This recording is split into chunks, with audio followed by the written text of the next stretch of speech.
And Houston is probably as conservative coded as a city as you could see. And it is. Bro, dude, Harris County voted, Harris County is like legitimately 50-50. And, okay, it is, dude, it is. Dude, if I see a Venezuelan lady selling empanadas, she's an immigrant. I'm sorry, like, and it is true. And she doesn't, like, I don't mean this in a derogatory way at all, because, all right. Nice and close to the mic, Nathan. All right, so I'm not from... Very close. That, you got further away from the mic. Put your mouth right on the mic. Right on the microphone. All right, yeah. So I'm not from Houston. I actually drove here from South Texas. And South Texas used to be like really Democratic, but it's not that way anymore. Okay. And a lot of the reason why is because Trump addresses issues that are just being neglected. So a big one is... Even closer there, Nathan. A big one is immigration. So this is like a really serious issue. And it's actually the most, and the people who like care the most about it are the people who are directly affected. So a lot of people, you know, they come here, you know, they have good reasons. You know, they want to come because, you know, they're dealing with danger or like high homicide rates from their home country or just economic opportunities. And I understand that. But they come here and they cause a lot of chaos, they cause disorder, and they strain a lot of the essential services in a lot of the localities there. So like my question is, well, first of all, do you support the mass deportations? No, absolutely not. So here's like a hypothetical. If there was somebody that came here, okay, they're in a city, they don't commit any crimes, but they're unemployed, they don't speak English, and they don't really know what to do with them, and they're starting to take over the homeless shelters, and it's like kind of crowded. What do you do with it? If we're talking about unemployed people that speak very poor English, that are a drain on social services, not to knock my own people, but it sounds like you're talking about white people in the Midwest, okay? The idea that Hispanic people are paying, you know, however many $1,000 to coyotes or whatever else to run into the U.S. so they can be homeless here, that is very exceptional to me. Okay. If that was the case, I feel like I would see ICE, you know, make more trips to downtown collections of homeless people rather than like Home Depots or agricultural centers or like I feel like that just seems to be where ICE is picking people up from, which is strange to me. Okay, first of all, I mean, I'll be honest, and I think this is also frustrating too because I think almost every Democrat, or maybe not, I don't know, this is a pretty liberal room, I would agree, like if you could identify people that were literally just strictly drains on society, so you get a person who's not only an illegal immigrant, but they're literally only leeching social services, they might be homeless or drug addicts or whatever, like, we should probably deport this person. My guess is like more than like 80% of Democrats are probably like, yeah, probably that's fine. Yeah. Like most people are like, yeah. Yeah, right. Okay. So they do have a disproportionately high rate of unemployment, and to be fair, there's something to say about like if you do mass deportations, it might cause like labor shortage and stuff. So I understand that. But if there's people and the people, like I said, the people who are affected are the people who like care most about this are the people who like are directly affected by it. So like New York City, Miami, you look at some of the California cities, and at the Rio Grande Valley, these people, okay, like when you see somebody on the street or you see somebody at the corner and it's like some Venezuelan lady and she's selling empanadas and she can't speak English, yeah, it's like... Well, selling empanadas, so it's not like she's unemployed. Yeah, I get it, right, yeah. But like... It's like she's making money, right? Yeah, but it's like, okay. But at some point, you would like them to be some like kind of ordered system for them to do it. And these issues aren't getting addressed. Okay, this is what I just fully reject this argument.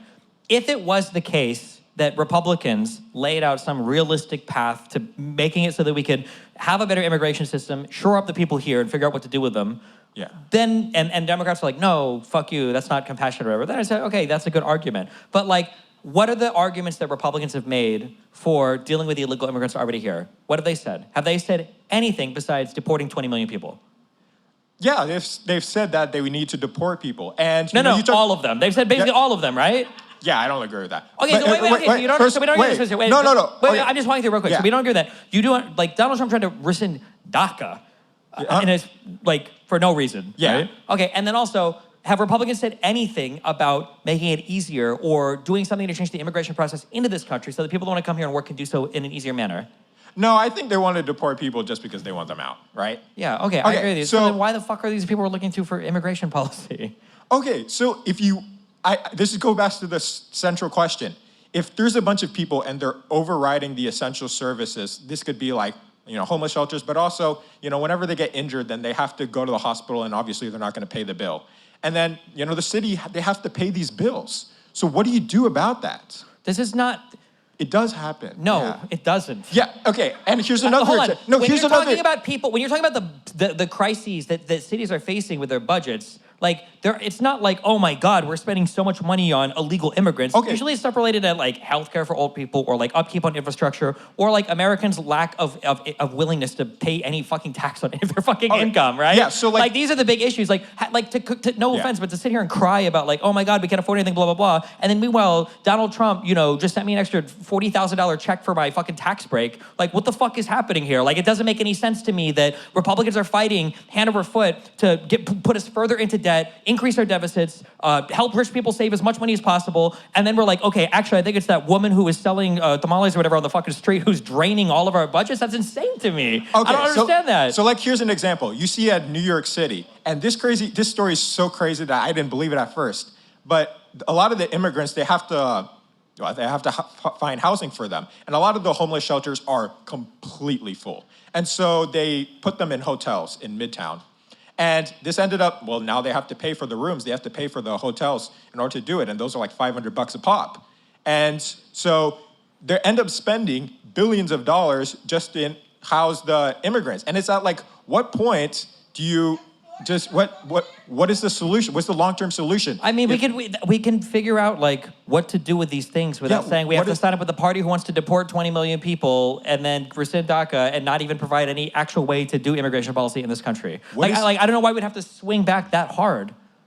You have to have some kind of solution, and the solution isn't being met. The solution was there was a massive bill that would have shored up a lot of our asylum-seeking process. It would have allotted a ton more money for judges to make decisions on who could stay here and who couldn't. It would have provided a lot more money for the immigration adjudication system in the totality, and it would have provided more money for border security, and it would have provided like a better way to cap people that were coming over the border if the process was too much. Like, this is what the comprehensive piece of legislation from Congress was going to do, that Biden and the entire House and Senate were ready to pass until Trump said no, and now we got an EO to fuck the border for a little bit, and that's it. Like, nothing else is like, what the fuck? Okay, first of all, Biden didn't do that asylum crackdown executive order until like a year before the election. Sure. And second of all, for the border bill, that didn't get addressed until I believe the year of. And I hear what you do say about like, there is such, they are producing legislation to address this, but there is such thing as a little bit too late, because you kind of like, it's fair to say that a lot of the Democratic sponsored bills wouldn't have the level of sincerity that you would expect. Like, a little bit too late. Like, the fact that the Yes, of course, yeah. Yeah, hold on.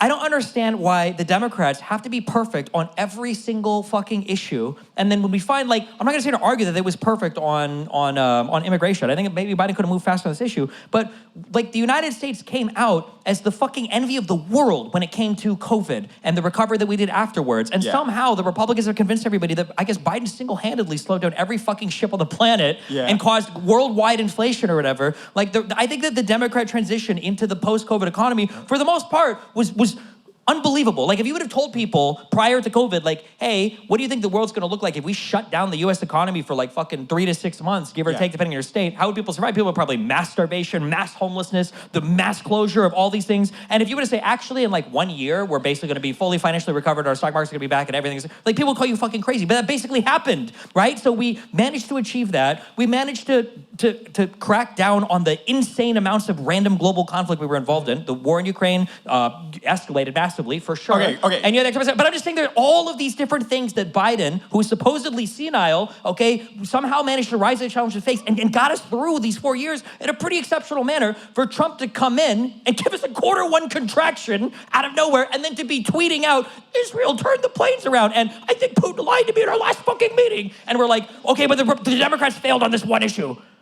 Like, what is the standard? I don't understand, like, what the fuck? Okay, based off of what you're saying, you're kind of, you're making the argument that you think that Democratic governance does a really good job at addressing a lot of these issues. Compared to Republicans, yes. I'm saying that You're listen to the cities that you're listing. New York City is complaining about illegal immigrants. Yeah, because nobody wants to go to fucking Birmingham or whatever, right? Not to knock any other cities, right? Yeah. Or nobody wants to go to fucking, like you're talking about the most popular cities in the United States. You're talking about the ones that are producing the most amount of wealth in the United States. You're talking about the ones with the highest like contribution to everything that we do here.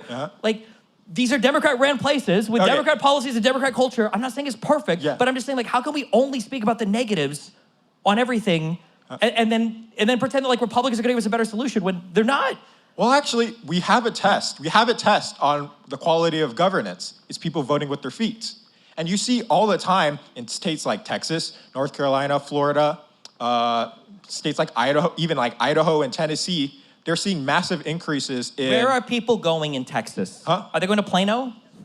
They're going to the cities. To where? And what, do you think that Austin? Okay. Do you think that Austin looks more like Corpus Christi, or do you think that Austin looks more like San Francisco? Come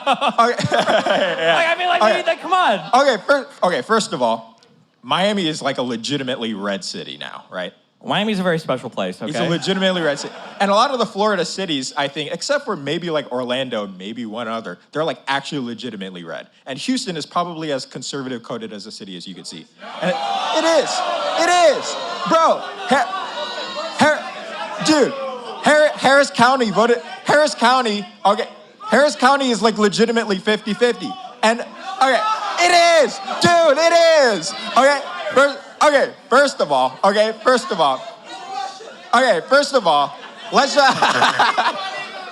nice. All right. First of all, it's okay. If you look at the population growth, they are just clearly going to southern states, right? And because even it's more expensive to live in the blue ones right now, yeah. Yeah. But then also notice that these red states are also, now, I don't spend a lot of time in Austin, okay? I don't spend a lot of time in Texas, but I do hear people living in Austin that are complaining about the massive increase in cost of rent. I know that in Miami, that's not true. It actually dropped by 20%.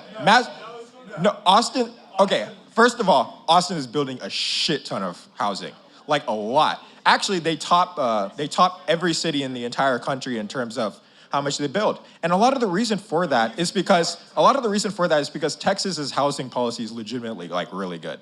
So it's like the permitting process is really easy.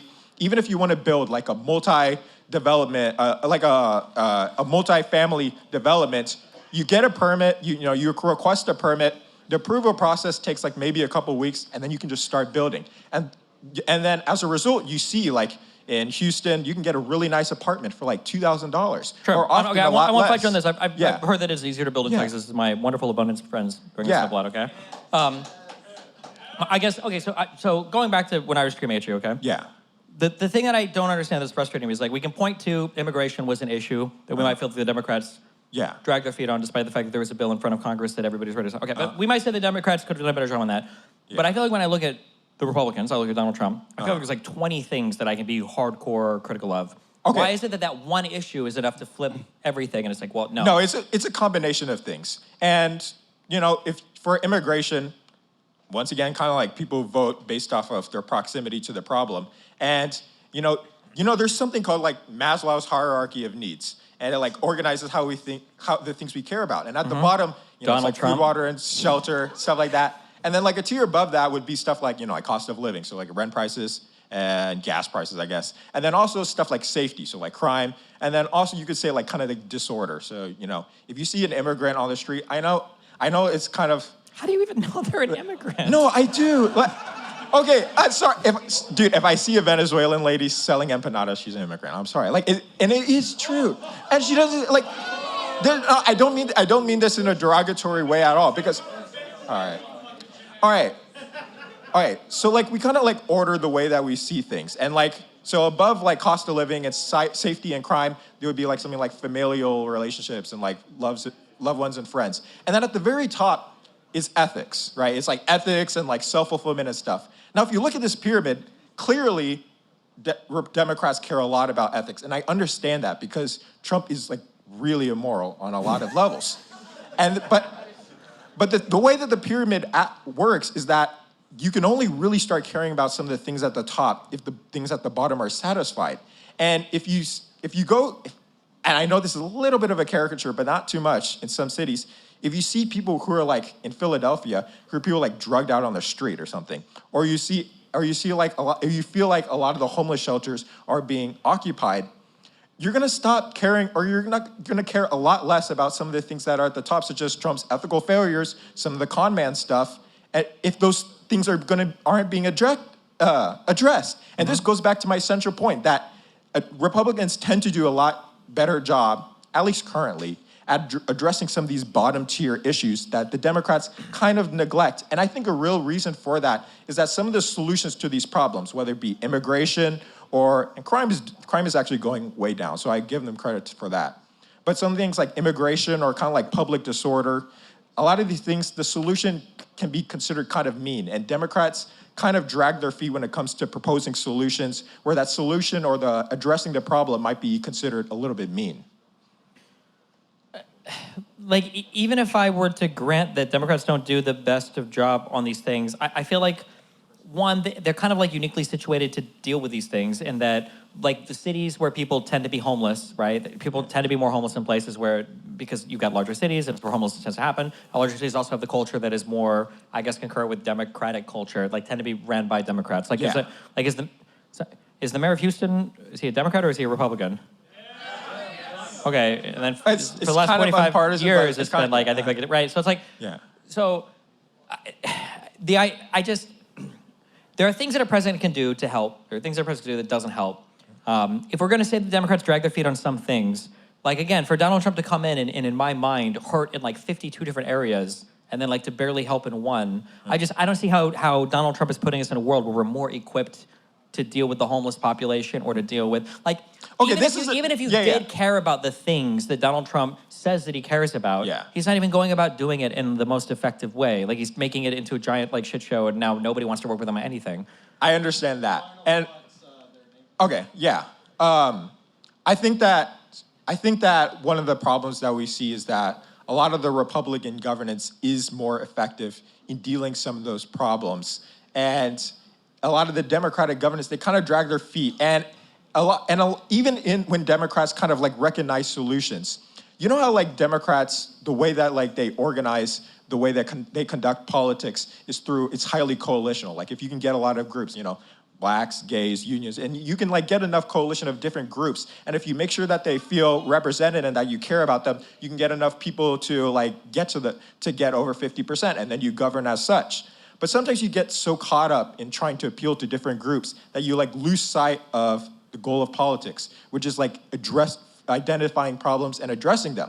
And even in some of the legislation that you talked about, such as the CHIPS Act or some of the infrastructure bills, if you read some of those bills, they're so stacked with so many different stipulations of what you have to do in order to qualify for the funding that a lot of them just don't end up happening. So like the EV chargers, it never happens. Like that, and the rural broadbands, it never happened because there's so much shit that you have to do. I understand that there's issues with that, and I think that there's like issues to address with that. But like, I'm sitting here listening to some of the, not to get into a really touchy issue, but listening to some of the footage from Kerr County where these people didn't want to accept American Rescue Plan funds because they thought that Biden was going to come and fucking steal their homes afterwards. Like there's a difference of problem here, right? Like one is, I very rarely say this, but I will agree with Anna Kasparian that there was a huge issue in San Francisco with their DA where they were like, we're just not going to criminalize shoplifting as much. And I think it was fucking insane. But the voters responded to that. That DA got kicked the fuck out, and they changed their policy on that, right? They course corrected it. People in New York City were complaining about all of the money that was being spent on, a lot of the immigrants that were being housed or whatever, or illegal immigrants, the asylum seekers that were awaiting adjudication of their claims, which is fine. They're like course correcting on that. But I think that the MAGA brain rot is like fundamentally corroding stuff in ways where these are not like good challenges to fix problems. It's just like destroying the entire fucking system and then seeing if anything comes back afterwards. Like, I'm gonna be honest, I dated somebody from Texas, and so fuck Texas because they talk too highly of this place. So let me start off by that. Okay, I hate your state. But, okay, I don't wanna give you guys too much credit, but holy shit, okay, and I don't want to out my friend here, okay, but I went to the Kennedy Space Center earlier, okay? And so this is like a public project, right? NASA and all of this stuff, okay? And like seeing the Saturn V rocket and all that shit, this like, you guys didn't even have real fucking computers back then, and they're sending people, this is like, amazing how much public investment was on all this. And then as I'm talking to this guy, and he's like, I'm really glad I gave you this tour or whatever, because, I'm basically gone in a few months. I'm like, oh shit, like, where are you moving out to? Why are you moving? And he's like, oh, because, they bought off 25% of the NASA workforce with these retarded fucking Doge buyouts. Yeah. And we're gutting like one of the coolest things that the United States has ever done. And then I see that, and like these are the people that are supposed to be moving us forward into the future, right? Yeah. Like the idea that like Silicon Valley only exists because like NASA was the sole buyer of microprocessors in the 60s and shit, that there was so much money that was being pumped into that from these government-funded projects that were like moving the United States in a direction where the entire country could be proud of it. I guess like, I wish if MAGA was like building anything like that instead of just tearing down and destroying everything, because some people want to complain about some democratic problems, I'd be more amenable to the way they're solving things, but like, Jesus Christ, like the fucking renaming the Kennedy Center to the fucking, Trump Cox Center or whatever, like what is fucking happening on the MAGA side of things? I don't know, I just don't, like what is MAGA building towards? Like when we talk about the immigration thing, like what is the perfect MAGA immigration plan? Mm-hmm. Because it sounded earlier like you agreed with what I would say. I would give like I don't want to say bad faith, but it sounds like what they want is no immigration and deport everybody. Yeah. Yeah. I definitely understand that. It's just the disorder can like really kind of like mess up with your quality of life. And if you like see like, I repeated it multiple times, but if you see like a level of disorder that kind of like really like, I can't explain it, but it's just kind of jarring in a way. It's the same way as like when you see like broken glass on a street. It just really hurts your quality of life in a way that makes you kind of ignore some of the like more conceptual or more ethical concerns that a lot of I agree. I mean, but it's like have. the wise the adage of more money, more problems, right? Yeah. When you got huge cities, you got issues you have to deal with. And I agree. And there's definitely things to be worked on. But the MAGA solution of just tearing everything down and destroying everything and kicking everybody out and make America great again means make America great again for like 200 million people. Or what did Laura Loomer say? There were 64 million people that needed to be kicked out, which is the number of Hispanic people in here or whatever. Yeah. And then the alligator Alcatrazes and the $137 billion for ICE and the horses marching through LA and the military vehicles going up and down the street. Like, I don't know, it feels kind of like a fucking crazy police state. I feel like every city is like becoming this like slimmed down version of Tiananmen Square, waiting to happen. Do you think that, I already know the answer to your question. I'm already sure. Like, if it could have been Kamala instead of Trump, do you think it would have been better at this point for it to have been Kamala, or do you think it's still okay to like write out the Trump thing and see? Yeah, I think Kamala would have been better. Oh, okay, well, I guess we have that, okay. All right. Do you have a final thought, Nathan? Yeah. I did vote for Kamala Harris, but I'm really, really dissatisfied with the level of Democratic governance, especially at the state level. And I think there's a better future for the party, and I hope to get that. Okay, let me make some shout outs. Follow me on Twitter.